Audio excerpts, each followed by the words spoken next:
আগে চেক করো, তারপরে বিশ্বাস করবা, ঠিক কিনা? তাহলে এখন থেকে একটা কিছু শুনলে বিশ্বাস করবেন। একজন এসে বলল, ভাইজান আপনার মেয়েরে দেখলাম আরেক ছেলের সাথে বাজারে ঘোরাফেরা করে, ওই রমনার বটমূলে দেখলাম আপনার মেয়ে আরেক ছেলেরে নিয়ে ফষ্টি নষ্টি করে, লোকের কথা বিশ্বাস করে বাসায় যে মেয়ের চুলের মধ্যে ধরে মাইর, আইজো মার কাইলো মাইর। এরকম হইতে পারে না? হয়তো ওই লোক আপনার মেয়ের মতো দেখতে আরেক মেয়েকে দেখছিল। এরকম হয় কিনা সমাজে? একজন এসে বললো, ভাই আপনি এখানে ভাবিরে তো দেখলাম ওই জায়গায় আরেক লোকের সাথে ঘোরাফেরা করতেছে, খবর রাখেন না বাসা? আপনি রেগে মেগে, ঘটনা কি? আমার খেয়ে আমার পরে আরেকজনের সাথে, যে এই বাড়িতে যে মায়ের, কোনো কথা নেই। দেখবেন যে ছোট্ট মারামারি থেকে এই ঘটনা অনেক সময় বিচ্ছেদ বা ডিভোর্স পর্যন্ত গড়ায়, ঠিক কিনা? ওই যে শোনা কথায় কান দিচ্ছেন, ফাতাবাইয়ুন, আপনি চেক করেন নাই।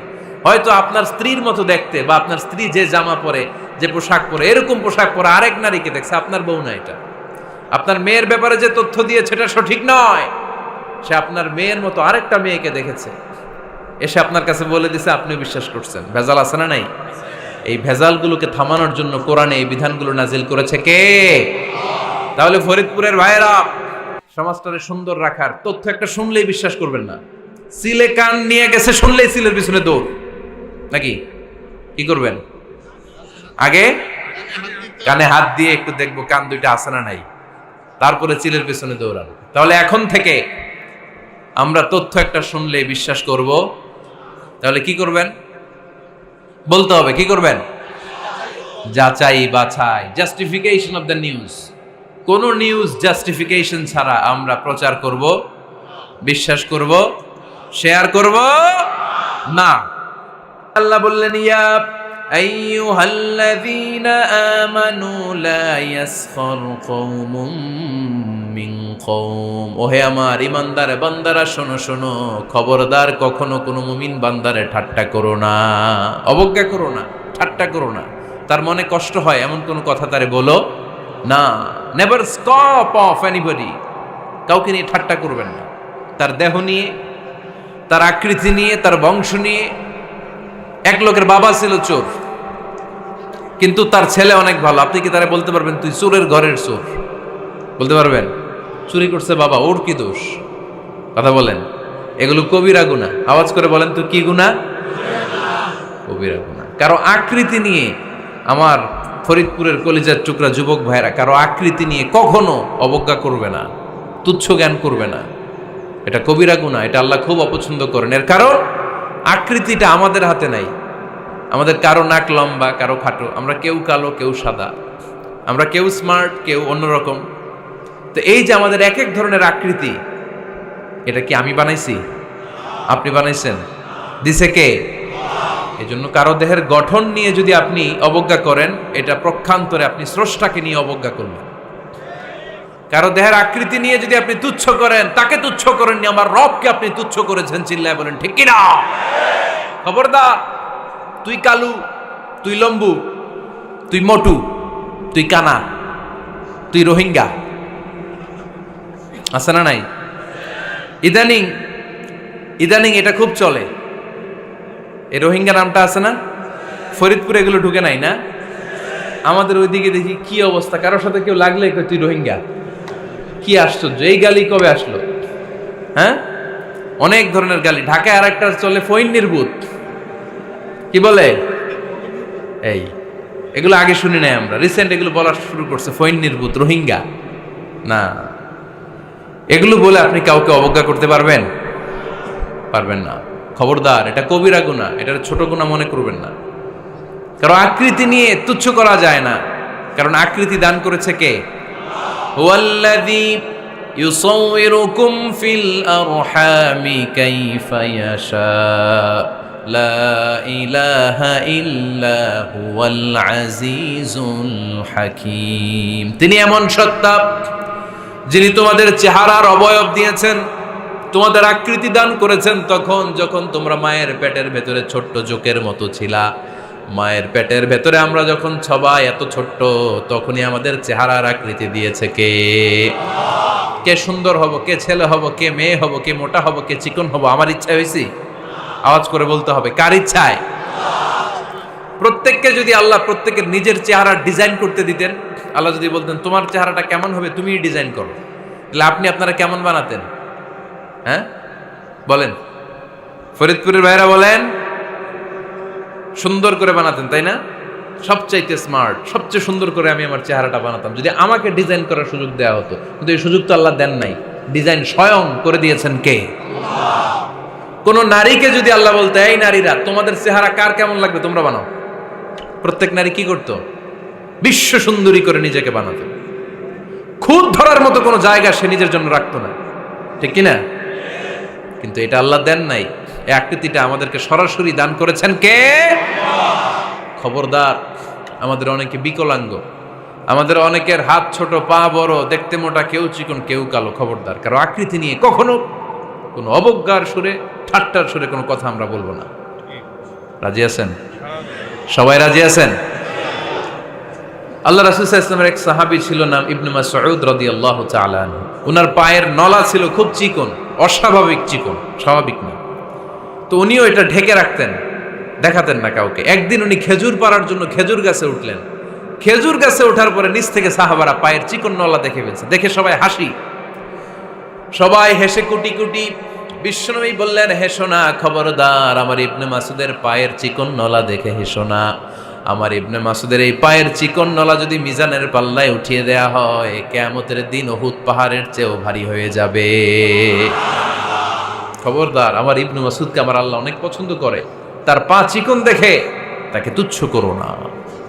আল্লাহর হাবিব সাল্লাল্লাহু আলাইহি ইসলামের 11 জন স্ত্রীর মধ্য থেকে একজন স্ত্রী ছিলেন একজন স্থূল আকৃতির, অবিসিটি ছিল, একটু মোটা। ওনার নাম ছিল সাফিয়া রাদিয়াল্লাহু তাআলা আনহা। আম্মা জান আয়েশার সাথে একবার সাফিয়ার ঝগড়া। নবীদের বউদের মাঝে মাঝে মাঝে ঝগড়া হতো, তবে সেটা হতো মধুর ঝগড়া। সুবহানাল্লাহ পড়েন। আম্মা জান আয়েশা রাদিয়াল্লাহু তাআলা আনহার বাসায় একদিন বিশ্বনবী বসা ছিলেন। আরেকজন স্ত্রী, বিশ্বনবীর আরেকজন স্ত্রী রান্না করে কিছু খাবার আম্মা জান আয়েশার ঘরে পাঠিয়েছেন। এক দাসী দিয়ে বলল, যাও এটা আয়েশার ঘরে দিয়ে আসো, কারণ নবী আয়েশার ঘরে। আম্মা জান আয়েশা রাদিয়াল্লাহু তাআলা আনহা বললেন, এগুলো কি? ওই দাসী বলে, তরকারি। কে দিছে? অমুক স্ত্রী। কেন দিয়েছে? আমি কি রান্না করতে পারি না? তোমরা রান্না তোমরা খাও। এই কথা বলে পাতিল সহ উড়ায় মারছে চেহারার মধ্যে। এর কারণ ওনারা মানুষ ছিলেন, মানবীয় ব্যাপারগুলো ওনাদের মধ্যেও কাজ করত। আবার এক স্ত্রী ঝোল দিয়ে রান্না করে কিছু খাবার নিয়ে এসেছে। আম্মা জান আয়েশা রেগে মেগে ওই ঝোল নিয়ে ওই স্ত্রীর গালের মধ্যে মেখে দিয়েছেন। বিশ্বনবীর আরেক বউয়ের গালের মধ্যে ওই ঝোল লাগাই দিস। এবার ওই স্ত্রী বিশ্বনবীর কাছে যেয়ে বলে, ইয়া রাসূলুল্লাহ, দেখেন আয়েশারে আপনি বেশি আদর করেন তো, দেখেন কি করে আমাদের সাথে। এই যে আমাদের গালের মধ্যে ঝোল মাখাই একেবারে মেকআপ বানাই দিচ্ছে। বিষ্ণু ইসা ইসলাম বললেন, তাই আয়েশাকে ডাকো। আম্মা জান আয়েশা রাদিয়াল্লাহু তাআলা আনহা আসলেন। আল্লাহ রাসূল সাল্লাল্লাহু আলাইহি ওয়াসাল্লাম বললেন, তুমি কি আমার এই স্ত্রীর সাথে এমন আচরণ করেছো? আম্মা জান আয়েশা বললেন, করেছি। কেন? আম্মা জান আয়েশা বললেন, তখন মেজাজটা গরম ছিল, এখন বুঝতে পারতেছে আসলে এই কাজটা করা ঠিক হয় নাই। এবার বিশ্বনবী বিচার করবেন। বিশ্বনবী বললেন, আল কিসাস, যেমন করা হয়েছে বিচার হবে তেমন। তোমার গালে যেমনি ঝোল লাগাই দিছে, তুমি একটু ঝোল নিয়ে আয়েশার গালে লাগাই দাও। সুবহানাল্লাহ পড়বেন না? ওই স্ত্রীও কিছু ঝোল নিয়ে আম্মা জান আয়েশার গালে লাগাই দিল। এখন দুইজনে হাসতেছে, বিশ্বনবীও হাসলেন, আরশের উপর থেকে খুশি হয়ে গেলেন কে? তো স্ত্রীদের মধ্যে মাঝে মাঝে এটা ঘটতো। সাফিয়া রাদিয়াল্লাহু তাআলা আনহা ছিলেন একটু মোটা। আম্মা জান আয়েশা বললেন, ইয়া রাসূলুল্লাহ, দেখেন আপনার মুটি বউ, আপনার মুটকি বউ, এই মুটি বউ বলে একদিন একটা গালির মতো দিয়ে ফেলছে। আল্লাহ রাসূল সাল্লাল্লাহু আলাইহি ওয়াসাল্লাম রেগে গেলেন, বললেন, আয়েশা এটা কেমন কথা? তুমি বললা মুটি, আমার সাফিয়ারে তুমি মুটি বলে গালে দিলা রে আয়েশা। ইয়া আয়েশা লাকাদ কুলতি লা কালিমা লাউ মুজিজাত বিমাইল বাহরি লামাজাজাতহু। এমন একটা মন্তব্য তুমি সাফিয়ার ব্যাপারে করে ফেলেছো রে আয়েশা, এই কথাটা যদি সাগরের নীল পানির মধ্যে ছেড়ে দেয়া হয়, এই কথার পঙ্কিলতার কারণে, এই কথার কর্দমাক্ততার কারণে, এই কথার পঙ্কিলতার কারণে সাগরের সব পানিগুলো মুহূর্তের মধ্যে কালো হয়ে যাবে। এই কথাটা সাগরে ফেলে দিলে সাগরের নীল পানি পুরোটা কালো হয়ে যাবে। আয়েশা, খবরদার, কাউকে তুচ্ছ করে অবজ্ঞা করে কখনো কিছু বলা যাবে না। এই জিহ্বাটা এটা ভয়ঙ্কর একটা অঙ্গ। বেশিরভাগ পাপ এই জিহ্বা দিয়ে হয়। কি দিয়ে হয়? এজন্য সাহাবারা জিহ্বা ধরে মাঝে মাঝে জিহ্বার মধ্যে ব্যাত মারতেন। আর বলতেন জিহ্বা তোর জন্য আমি আটকে যাব কিয়ামতের দিন। আমলিক আলাইকা লিসানাক, নিজের জিহ্বার মালিক নিজে হন। আপনার জিহ্বার মালিক যেন শয়তান না হয়ে যায়। জিহ্বা আপনার, শয়তানের ভাষায় আপনি কথা বলেন কেন? খবরদার, প্রতিটা কমেন্ট, প্রতিটা কথা, প্রতিটা মন্তব্য, এগুলোর ব্যাপারে কিয়ামতের দিন পাই টু পাই করে আপনার কাছে আল্লাহর সুপ্রিম কোর্টের কাঠগড়ায় দাঁড় করিয়ে আপনারা জিজ্ঞেস করবে কে? এজন্য বিশ্বনবী বলছেন মাইয়াদমানলি মা বাইনা লিহিয়াইহি ওয়া মা বাইনা রিজলাইহি আদমান লাহুল জান্নাহ। আমার কোন উম্মত যদি দুইটা অঙ্গের গ্যারান্টি আমারে দেয়, আমি আমার উম্মতকে জান্নাতের গ্যারান্টি দেব। দুইটা অঙ্গের, একটা হলো জিহ্বা আর একটা লজ্জাস্থান। দুই চোয়ালের মাঝে যা থাকে লিজ্জা জিহ্বা, আর দুই পায়ের মাঝখানে যা থাকে লজ্জাস্থান। এই দুইটা অঙ্গের গ্যারান্টি যদি বিশ্বনবীকে আপনি দেন যে নবী জিহ্বা আর লজ্জাস্থান এই দুইটা অঙ্গের কোনো পাপ আমি করব না, নবী বলে আমি দুনিয়ায় তোমার জান্নাতের গ্যারান্টি দিলাম। এজন্য জিহ্বাটারে সামলান, যা মনে চায় বললেন না। খবর আছে না নাই? খবর আছে। মা ইয়ালফিযু মিন কাউলিন ইল্লা লাদাইহি রাকীবুন আতীদ। যা মুখ দিয়ে বের হয় লিখে রাখার জন্য দুইজন ফেরেশতা রেডি করে রেখেছে কে? চিল্লায় বলেন। যতদিন আমরা বেঁচে থাকবো ততদিন থাকবে আমাদের কাঁধে। আমরা মরে যাবো, এই ফেরেশতারা উড়াল দিবে, ঠিক কিনা? দুই কান্দে জি ছিল যে তোমার দুইজনা পাহারা, তোমারে একলা থইয়া পালাইছে তাহারা। তোমার আটকুঠুরি নয় দরজা বন্ধ এবার হলো রে হলো। মুখে আল্লাহ রসুল সবে বলো, ও মুখে আল্লাহ রসুল সবে বলো। দুয়ারে আইসাছে পালকি নাই হরি গাও তোলো রে তোলো। মুখে আল্লাহ রসুল সবে বলো, ঠিক না? এজন্য সাবধান। আমলিক আলাইকা লিসানাক, নিজের জিহ্বার মালিক নিজে হন। মন যা চায় মুমিন তখন ইচ্ছা মতো মন মতো কোনো মন্তব্য ছুটতে পারে না। বিশ্বাসী বলে যদি নিজেকে দাবি করেন, নিজের জিহ্বার মালিক নিজে থাকার দরকার আছে না নাই?